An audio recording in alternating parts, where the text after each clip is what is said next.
कोकणामध्ये ठाकरेंच्या शिवसेनेला आणखी एक धक्का बसलेला आहे। स्नेहल जगताप यांनी अजित पवारांच्या राष्ट्रवादीमध्ये प्रवेश केला। विधानसभेला ठाकरेंच्या सेनेकडून लढलेल्या स्नेहल जगताप यांनी आता पक्षप्रवेश केलाय। पक्षवाढीसाठी ठाकरेंचे प्रयत्न दिसले नाहीत असं या पक्षप्रवेशावेळी जगताप यांनी म्हटलेलं आहे। प्रत्येकाला पक्ष वाढवण्याचा अधिकार आहे असं अजित पवार यांनी म्हटलं। जे स्थानिक नेते आहेत, जे पदाधिकारी आहेत, त्यांच्या माध्यमातून कुठेतरी आपल्याला पक्ष वाढावा अशी भूमिका त्या ठिकाणी म्हणजे आपल्याला पाहायला मिळालेली नाही। तर कुठेतरी स्नेहल जगताप ज्या वेळेला पूर्ण ताकदीने उभी राहते त्यावेळेला निश्चितपणाने आपण सुद्धा त्या ताकदीने आपला पक्ष वाढावा यासाठी काम करावं ही भावना मनामध्ये असणं गरजेचं होतं। आज स्नेहल आणि त्यांच्या सर्व सहकाऱ्यांनी पुन्हा एकदा मूळ प्रवाहामध्ये सहभाग घेऊन राष्ट्रवादी काँग्रेस पक्षामध्ये प्रवेश केला। त्यांचं मी मनापासून या ठिकाणी स्वागत करतो।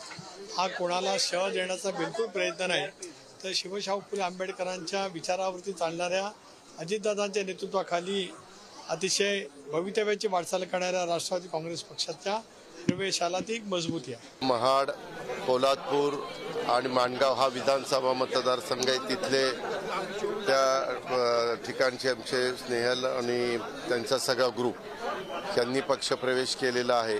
आणि तसंच कर्जतमध्ये आमचे नारायणराव आणि त्यांच्या काही सहकाऱ्यांनी पक्षप्रवेश त्या ठिकाणी केलेला आहे।